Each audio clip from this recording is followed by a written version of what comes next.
3 Steps to Breaking the Toxic Diet Mentality. Hi, everyone. Thank you for joining me. And this is Kay from the Inner Thin Girl. And what we want to do today is talk about a way to bring us to a healthier way to go about dieting. In our culture right now, we have this diet persona, this diet narrative that we can just jump on a diet, lose a bunch of weight, adhere to it perfectly, not changing anything about ourselves.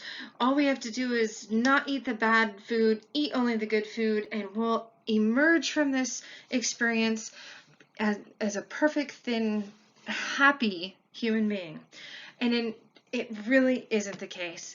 We have got out this, perfectionist narrative that we've taught ourselves to believe into. We've got to stop it. We've got to just take it by the hand and cut this out.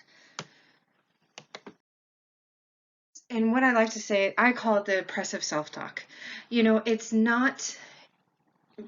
It doesn't help you in the long run. It doesn't build up a relationship with yourself. You're not supporting yourself, talking to yourself, or even in sometimes identifying to yourself that things you're doing are harmful to you and they're actually blocking you from succeeding with your healthy, relationship with food. It's blocking you from building a long-term healthy self. One. And this one sometimes is the hardest one. It's not just identifying it, but are you really hearing yourself when you say things that aren't helpful? Then they're not just helpful, they'll actually are blocking you from owning the decisions you make when you're on your diet. So a few of the things I've got here are only eat good foods. Isn't it, everyone loves keto right now. They love the no carbs. All I have to do is cut out bread and I'm going to lose 50 pounds and my whole world's going to be better. And that might not be the case, right?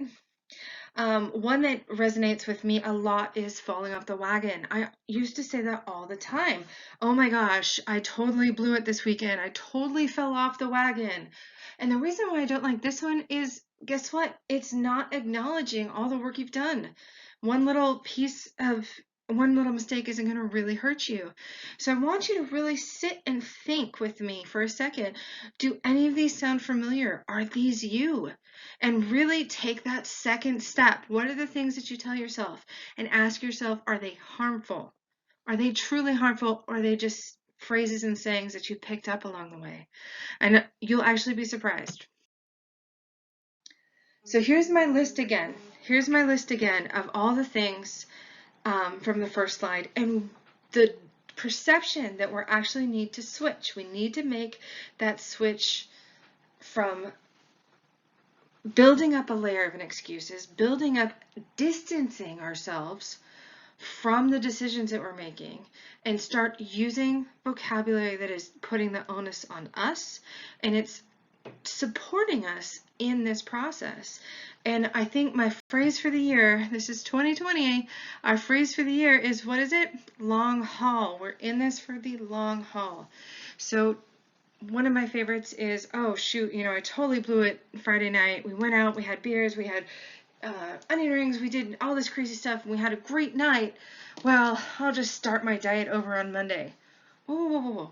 Whoa, whoa, whoa, whoa, no. What about Saturday? What about Sunday? I mean, we don't have to be perfect, but we don't want to also give ourselves this huge, reason to just give up on everything. I mean, we're trying to build this balance. We're trying to think of what it means to be a healthy self. What does it mean to be a healthy person? And so, does it mean that we completely walk away from what we know should be an easy pattern? And that's what I'm trying to get through with these phrases, is we're not acknowledging that there's a good way of eating and there's a bad way of eating. That's not what we're saying. We're saying is, oh, I'm just gonna not be responsible for 3 days, and that's not helping your long-term health goals. Do you want to take a weekend off and eat? If that's really going to make you feel better, go for it. Come back next weekend and, work better on making healthier choices. But don't just use this off again, on again concept of maintaining a healthy lifestyle. And that's the goal of this whole process, is we're not just on a diet, we're on a healthy lifestyle. So and now for the second step, once we can start realizing that some of the phrases that we tell ourselves are actually harmful, let's start categorizing them and putting them into groups that will help us in the long run. What we really want to do is be able to tackle these. Where are these problems coming from? And what pitfalls are we actually coming across? And in the process of listing out everything I could come up with, I've kind of blocked them off into internal pressure, triggers, and lack of consistency. And so which one of these really resonates with you the most? Which one really gets to you and says, oh, okay, that's totally me. Whenever I have a trigger, I just give up and I go for it. I feel my food. I am an emotional eater. That's fine. We all do that. Is there any way we can emotionally veer towards something a little more healthy that can help us along the way? So these three main categories I'm hoping that we can kind of hone in on and see, where is it in this Venn diagram do you fall? Which one's the biggest pitfall for you? So internal pressure, again, this is what we're putting on ourselves. This is what society has taught us we should be doing when we're on a diet. We should be perfect. We should have perfect adherence. It should be easy to follow a diet. You just eat perfectly for 4 weeks and then magically 5 pounds are gone and everyone's happy. And then we go right back to the old way of eating and we haven't learned anything. So perfection and putting these, pressure on yourself of saying, hey, I'm going to lose 10 pounds this week. Is that realistic? No way it isn't. It's absolutely not realistic. Do you still feel like you should be losing that much weight in a very small amount of time? Probably, because we've been taught that, a diet is a sidestep from our normal life. It's not, how are we making better decisions through our entire life to make us healthier? So that's where that internal monologue comes in. If that's your biggest pitfall, I want you to start saying stuff to yourself about, you did something good today. Acknowledge the good. Do you need to be perfect for everything? No. But at least acknowledge the good things you did. What healthy choices did you make today? So that's internal pressures. Now triggers, if triggers is your category, if this is your pitfall, then that means you're more of you're talking about external pressures. You're talking about how the world around you is starting to affect you, and by what the world around you is choosing and acting on you, that's how you are going to respond in kind. So a social eater, that's, everyone they go out for drinks after work. So what are you eating when you're out for drinks after work? Are you drinking a beer? Are you drinking a martini? Are you drinking 5? Hopefully you'll get an Uber after that. But what are you eating? What are you doing with your hands as you're eating all this, as you're being there in the moment? And what does it mean to be in the moment? Are you there for the people and to hang out and to talk and communicate? Or are you there just for the sole purpose of eating? So it's just, start to really start seeing how these external environment changes are affecting your approach to eating. So the cave to cravings, that's another one I thought of a lot, is, oh man, what I really want is I really want a burger. I've got to eat that burger. I've really got it. And I come across that a lot. This one's really hard for me because mine is Mexican food. I always want to go to Chipotle and get the chips and the avocado and the sour cream, and I want all of that. And the hardest thing for me is to not cave into that craving. So it's kind of like something happened and all of a sudden I really want something. Am I going to cave into it? And for the most part, I can talk myself out of it, but I have to put the effort into realizing that this is a craving I have all the time. This is something that, I'll walk by and smell, I'll drive by the Taco Bell and smell meat, and even though I don't want to eat at Taco Bell, it still triggers the, oh, great, wow, Chipotle sounds great, let's go get some Mexican food. So this is one of those things that it's, again, we don't mean to be perfect, but do you need it every time you have that craving? So we got to start thinking to ourselves, is there ways that we can talk to ourselves to be like, well, sure, we have that craving. Do you really need it right now? Or do you need a little, is once a week enough? Or is once a month enough? How often can we satisfy these cravings to still be on a healthy food journey, and still make steps to losing weight and getting healthier, but still satisfying that inner person that says, hey, I want this. So those are the triggers, those are the outside triggers. I'd love for you guys to start writing down what it is in each of these categories that really resonates with you. And the last one is one that I get a lot too, the lack of consistency. And this one is the easiest one to fall victim to. The lack of consistency. We're talking about people whose caloric intake, if you actually graphed it, would look more like a roller coaster than like a straight line. What we're looking for with consistency is if you can gauge how many calories you need a day, including, if you have large activities, like if you have a lot of caloric expenditure for, working out, that's great. Are you compensating on those days, or are you expecting to just kind of maintain your same caloric intake all week?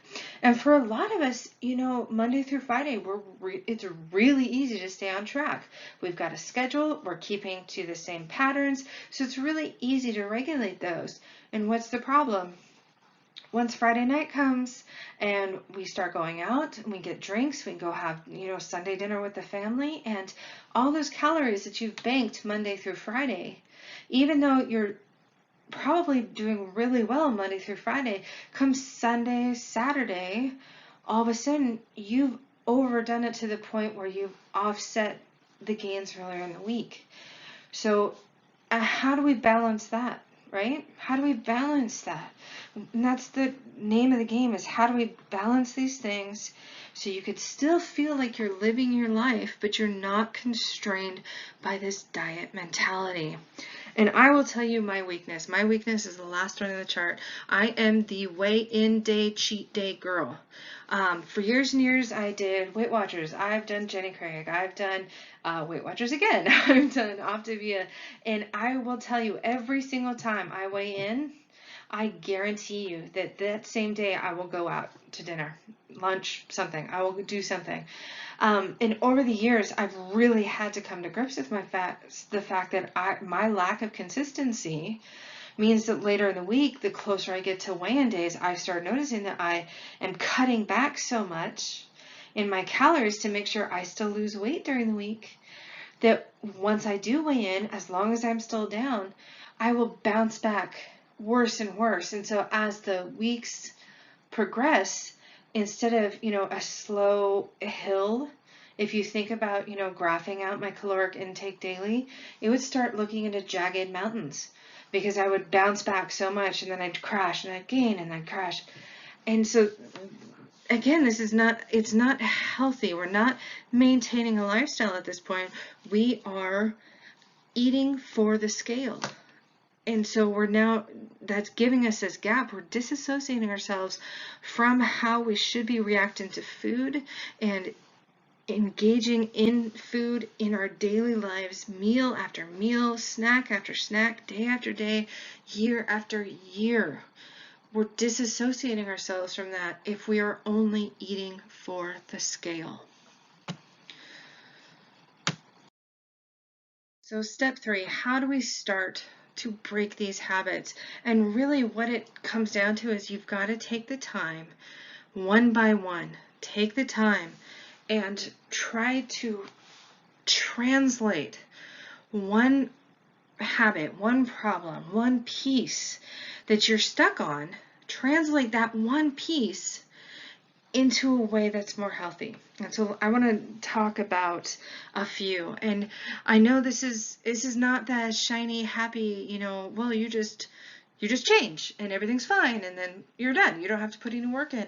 Unfortunately, in this is a lifelong journey, and you are really just trying to tweak one little habit at a time consistently until you start building new habits. And how long does that take? You know, they say anywhere from 6 to 8 weeks, or even as far as 66 days, as I've heard too, is that you can't build a new habit unless you put the time in. So let's start looking at a few examples of how we can change these habits. So internal pressure. This is the one where you're putting the pressure on yourself. You're expecting perfectionism. So here's an example. I ate so much last night, I'm going to only eat salads or fruits for the rest of the week. No, that's an all or nothing mentality. That's what we want to get away from. If you're one of those people who do that, just say, okay, acknowledge it, own it, and move on. If you have a big meal once, twice, that is not a habit, and that is not a long-term problem. What creates these long-term problems is going from huge to nothing to huge to nothing, and you'll get these bounce effects. So instead, if you end up going out to dinner with your husband and you have a couple glasses of wine, you by then, once you're a little giddy, you say, hey, let's be extra fancy and split dessert. Okay, so yeah, you've gone off the rails a little bit. Did you have an amazing night with your husband? And did you enjoy every minute of it? Heck yeah, you did. Own that. Don't bounce back the next day. Don't punish yourself for enjoying life. A couple bad meals. Ooh, I used it. Did you hear me? I used the bad song. A couple of high caloric meals. Words are so important. A couple of high caloric meals an entire month isn't going to completely derail your progress. What will derail your progress is if you start restricting yourself so much that you feel that you need to binge and you feel like you need to bounce back. And that's what we're just trying to prevent here. If you go out and have a great night, own it. I had a wonderful night. Journal about it. Make a point of celebrating the fact that you had a wonderful night. Post about it. Take pictures of your food. Enjoy it. What do you do the next day? You do not feel guilty. That's what you don't do. You do not feel guilty. You owned it. You had a nice night. You lived your life. Today, we're just going to go right back to working on our healthy food habits. So think about that the next time you come across a point where you're berating yourself because you weren't perfect. Just let it go and move on. So for the external triggers, and this, I think we already talked about this one a little bit, the happy hour. Everyone goes out and they order fries at happy hour. So I guess my diet starts tomorrow. No. Think about it. If you are a social eater and you go out all the time, take a second before you go out to the restaurant, to the bar, to your friend's house, wherever that social environment is where you tend to overeat. Take 5 minutes in the car before you actually get out and think to yourself, remind yourself before you go in there and be like, what is my health goal? Why am I doing this? Am I doing this so I could have more energy to play with my kids? Am I doing this so I will look great in a swimsuit in the summer? Am I doing this so I could live an extra 20 years to make sure when my children do grow up, I can be there for their wedding and for their grandkids? Ask yourself again, what is your goal here? What is more important to you right now in this moment? Is it eating some fries with some people that you probably see all the time? And that this isn't a special occasion. This is a weekly ritual or a bi-weekly or monthly. As long as it's a repeating situation, it's not a holiday. It's not special. It's just life. So take a few minutes to be like, what is it really going to take? Why am I really here? Am I really here to hang out with my friends and communicate and talk? Great. Use that. Use the fact that you are here to be with other people. Drink diet soda with vodka, very low carbs, very low calories, and milk it. Drink one and milk it for the rest of the night. Like, sip that baby until like an hour later and there's nothing but ice. Or go with, my favorite is the every restaurant I seem to go to has got the veggies and hummus. Super easy for the restaurant, super easy for us. Why? Because you have your hands free to start dipping and clipping and grab some carrots, grab some celery. It's a very physical action. It's not take a huge bite and then chew on it for a while. It's little pieces that you can pick up, you can move, it gets you feeling like you're eating a lot when you're not really doing it. So that's why I put that in the slide, just because I find that pretty much everyone's got that. It's an easy go-to. Um, and remind yourself that you're there for the people. You're there for the social aspect.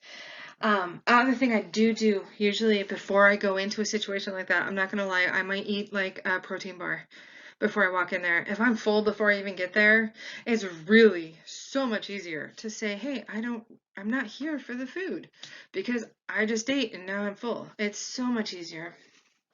So lack of consistency. Here's the last one. And this, again, I've been on this diet train for years. I think I've been through every single one of these. So, like I said, Fridays are my weigh-in days so I could party all weekend. And again, what happens then? You weigh in on Friday morning, and then you say, okay, well, cool, I just weighed in, so, it's going to be a long time before I have to weigh in again. Why don't I go out to dinner tonight, grab a pizza on the way home? Which sounds great until you eat it all, and then you wake up tomorrow morning, it's Saturday, and what do you think again? Well, Saturday morning, oh, you know what, weigh-in day is still so far away. I've got time. And so again, what do? You have waffles, you go out with the family, you eat, who knows what, drive through McDonald's. Oh my goodness, my husband loves those English muffin biscuits. No, the English muffins. Yeah, the English muffins, with sausage. And so how many times have I gone through that drive-through? Oh, I'll just get a large Diet Coke. They're only $1. Yay! And I go there and I'm like, oh my gosh, once you smell it, it's all over. And so again, you've set yourself up for an excuse to like keep purging, and you keep purging, and you keep not purging, keep binging. And then what happens come Monday? You're like, oh my gosh, I ate so bad for 3 days. Now we're in crisis, right?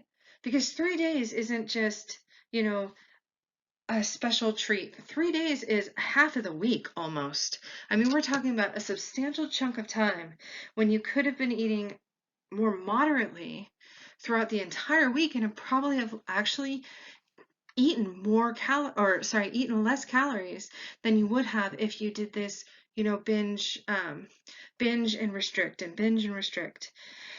So if you know that this is one of those things that you do, if this is like this is a thing with you, weekly, week after week, that this is a pattern now, plan for it. Plan for it. If you have a weekly weigh-in on Friday, you know what? Regardless of what that number is, you probably want a treat. If it's high, guess what? You want to drown your sorrows in the fact that, okay, I gained weight this week. Dang it. If it's low, you want to what? You want to celebrate with the fact that, hey, I did work this well. I deserve a good treat. If that's what you're really going for, plan for it. Use those food tracking apps. My Fit Foods, just plan it all out. Make a brownie and have it in your car at lunch or dinner, or know that that is a designated weigh-in treat.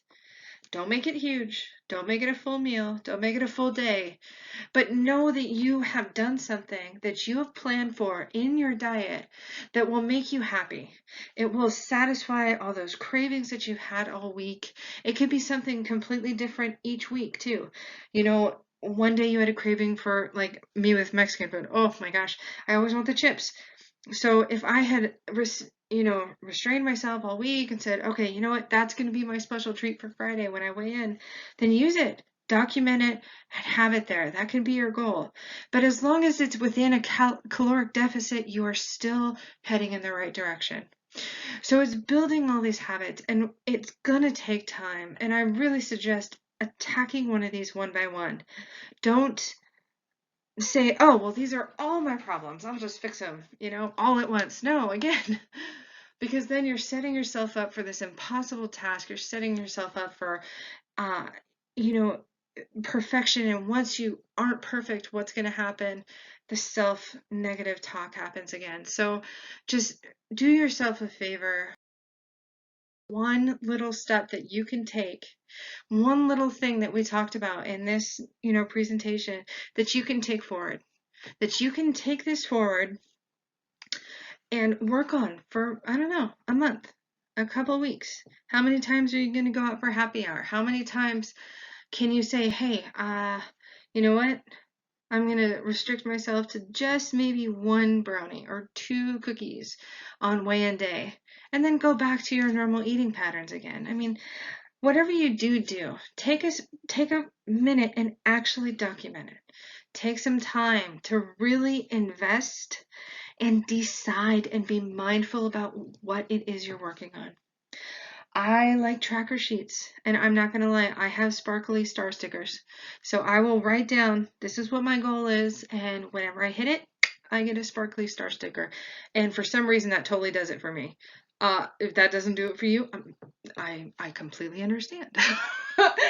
But find yourself one way of acknowledging every time you make those good decisions, because over the years that we are going to be on this life and on this planet, we are going to make thousands upon thousands of decisions. And if we don't acknowledge the ones that are good, all we're ever going to see is the ones that are bad. So thank you for sticking with me on this presentation. I've really enjoyed going through this. I hope this has really been helpful. I hope this has hit in with a few of you.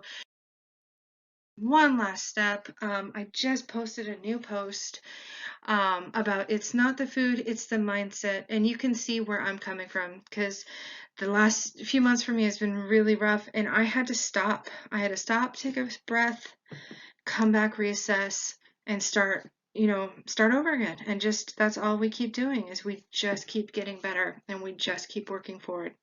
And so if any of this resonates with you, I'd love for you to come and make a comment on my post to say how your self-talk is interrupting your success, and let's see if we can make a better inner monologue.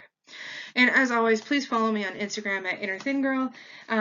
That's I'm not gonna lie, that's my favorite social media app, because I can just do pictures and you'll see how dorky I truly am. So thank you again for sticking with this. This is a great evening. I really enjoyed talking to you today. Bye.